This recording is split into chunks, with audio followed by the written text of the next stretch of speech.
Bonjour à tous, ici Pierre Véa, analyste technique pour Active Trade. Je suis très content une nouvelle fois de vous retrouver pour cette toute nouvelle vidéo. Aujourd'hui au menu, nous allons parler Brexit. Nous sommes actuellement à 16 jours de la deadline du 31 octobre et les traders et investisseurs partout dans le monde font face à une semaine extrêmement chargée concernant ce dossier. Alors pour résumer brièvement ce qui a été fait, à l'heure où je vous parle, Matt Carney, comme vous pouvez voir juste au-dessus, est en train de parler à la Bank of England et en train de répondre aux questions du public pour la première fois. Hier on était vraiment plus face à une dégradation du ton entre le bloc européen et le gouvernement britannique. On avait notamment pu voir le Conseil européen refuser tout simplement, assez sèchement d'ailleurs, la toute dernière proposition faite par Boris Johnson concernant le plan de sortie de l'Union européenne. Ce refus avait été motivé par le fait que l'Union européenne demandait plus de concessions de la part du Royaume-Uni, chose qui n'était tout simplement pas possible, comme l'avait averti Boris Johnson. Un accord comprenant plus de concessions, plus de compromis de la part du Royaume-Uni aurait de grandes chances de ne pas se faire voter, de ne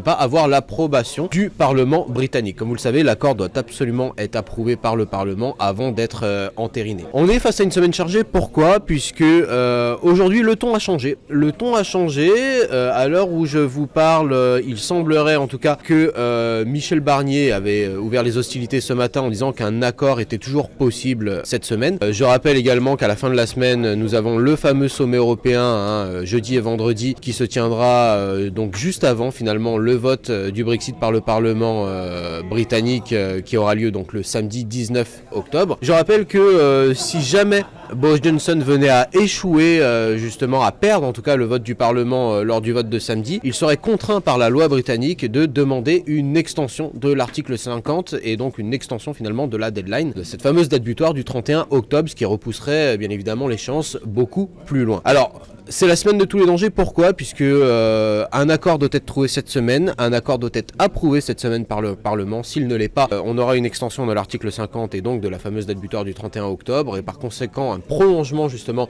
de l'incertitude des investisseurs, enfin de la défiance même, je pense qu'on peut le dire, des investisseurs vis-à-vis des actifs britanniques. Je vais bien évidemment parler à la fois des marchés actions avec le FTSE 100 en ligne de mire et de la livre sterling sur laquelle il se passe pas mal de choses. Nous verrons ça tout de suite après. Alors, les news ce matin, c'est que justement donc Michel Barnier a adopté un ton plus optimiste en disant qu'un accord était totalement possible, en tout cas cette semaine, avant le sommet européen. Boris Johnson, alors pas Boris Johnson, mais des officiels, en tout cas du gouvernement britannique, ont confirmé ce matin même à 8h30 avoir travaillé en tout cas sur une toute nouvelle proposition. Une proposition très fraîche, pour employer en tout cas le même champ lexical qui a été employé par les officiels britanniques ce matin. Cette proposition doit être soumise au Conseil européen à Bruxelles ce matin même, donc elle doit être soumise et discutée entre les 27 leaders européens. On ne sait toujours pas à l'heure actuelle si au sein de cette nouvelle proposition britannique justement il y a tout simplement des modifications qui auraient été faites concernant les dernières évolutions au sujet de la frontière nord-irlandaise. Je ne sais pas si vous vous souvenez, mais en gros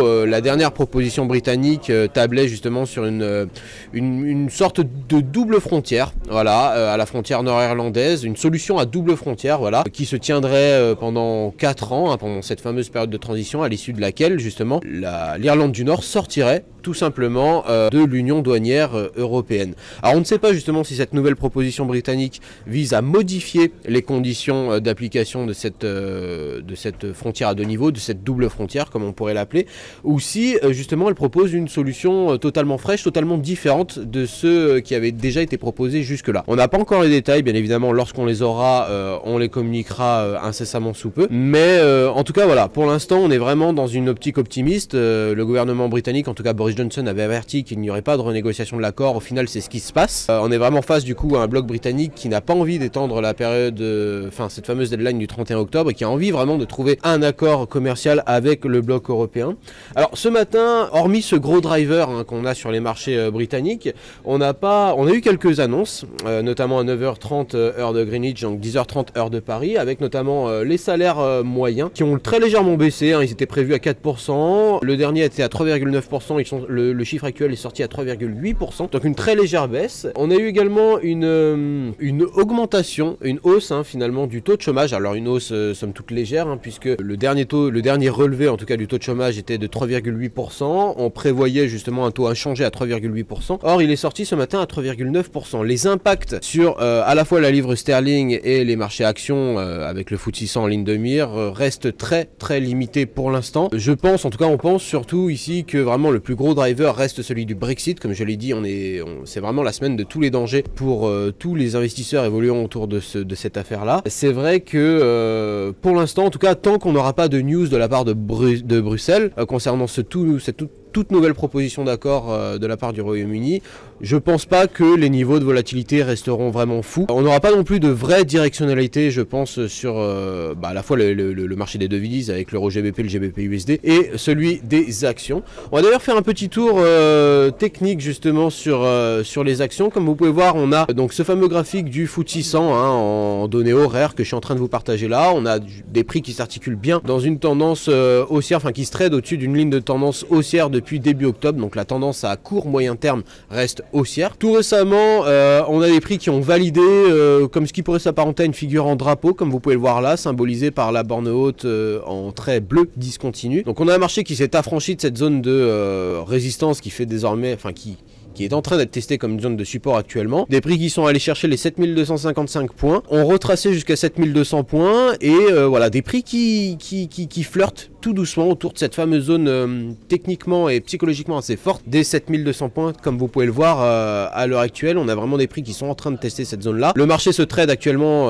assez en dessous, à 7185, 7190 points pour l'instant. On est en train de casser cette fameuse zone des 7200 points, mais on est en train d'effectuer un deuxième pullback justement sur ce support dynamique baissier qui faisait auparavant office de résistance pour les prix. Pour l'instant, effectivement, si la zone des 7200 venait à être cassée, même si on a ce trait discontinu qui continue de soutenir le marché, cela pourrait ouvrir la voie justement au 7183. On est très proche actuellement de ce niveau-là. Ça pourrait d'ailleurs occasionner un rebond pour aller chercher de nouveau les 7255, voire les 7330. On y reviendra après. Ou sinon, si jamais les 7180, 185 venaient à être cassés, on pourrait s'attendre à un prolongement justement de la correction vers 7166, 7145 par extension. C'est pas le scénario que j'ai privilégié, puisque justement un retour sur cette zone là serait symbolisé par une cassure de ce support dynamique haussier, donc la tendance de court moyen terme haussière que j'évoquais précédemment. On attendra, on s'y attendra. C'est vraiment une zone qui pourrait être visitée si jamais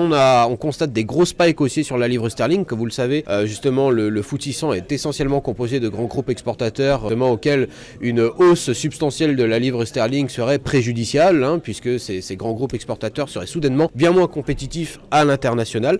On va d'ailleurs passer sur le GBP USD, qui nous propose une configuration assez intéressante. Alors là, on est sur un graphique daily. On constate que justement les prix s'étaient intégrés justement à l'intérieur d'un canal baissier depuis le mois de mars de cette année. Donc la tendance moyen-long terme cette fois-ci était bien à la baisse. Alors je dis était, pourquoi? Puisque sur la dernière semaine, on a pu voir donc un regain d'intérêt des investisseurs concernant le GBP USD, enfin le GBP même tout court, puisqu'on a constaté les mêmes spikes sur l'euro GBP également. On a des prix qui sur un fort mouvement de prix se sont affranchis justement de ce support dynamique, cette résistance dynamique baissière, donc la borne haute du canal descendant, qui se sont également affranchis du dernier top qu'on avait ici situé à 1,2514, si je dis pas de bêtises, non, 1,2515, 1,2540 exactement. On a même eu un pullback justement juste derrière, des prix qui ont très légèrement retracé le mouvement haussier qu'on a vu auparavant, et des prix qui se traitent très proche du niveau de résistance des 1,27, une résistance également très psychologique et même technique, puisqu'on est vraiment sur un retracement de 50% de l'ensemble du mouvement baissier qu'on a vu jusqu'à présent. Et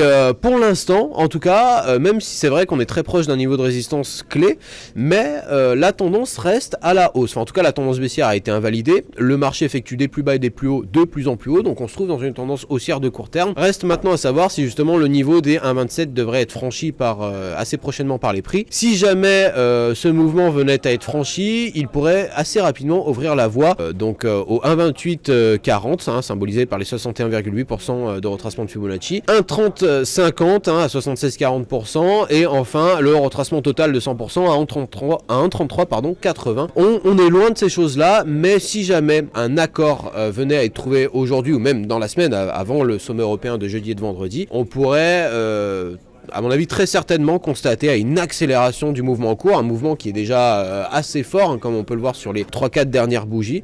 Donc voilà, restez aux aguets. Faites attention à vos tailles de position puisque la volatilité, en tout cas les niveaux de volatilité devraient s'orienter à la hausse hein, si jamais il y a un accord ou s'il n'y en a pas. Donc restez aux aguets justement, faites attention aux niveaux clés hein, que je viens de donner. En tout cas on fera des updates régulières au sujet du Brexit. Dès lors qu'une nouvelle information tombera, on vous tiendra informé bien évidemment. En tout cas pour l'instant vous l'avez compris, la tendance est plus à la hausse, aussi bien technique qu'au niveau fondamental sur le GBP. Alors bien évidemment même si on parle beaucoup de niveaux clés, de niveaux techniques assez importants, on reste face à des marchés à très forte consonance fondamentale puisqu'on est extrêmement lié justement au développement du Brexit. Pour l'instant le ton est à l'optimisme, on reste justement à l'affût de la réponse de Bruxelles concernant justement l'acceptation, l'approbation ou le refus du tout nouvel accord de Boris Johnson. En tout cas les investisseurs ce matin se félicitent de voir le Royaume-Uni soumettre une nouvelle proposition et justement ne pas bloquer les négociations en refusant de faire des compromis et justement élever le spectre d'une sortie sans accord de l'Union européenne. C'était tout pour moi, on se retrouve très prochainement pour une prochaine update technique et fondamentale. À très vite.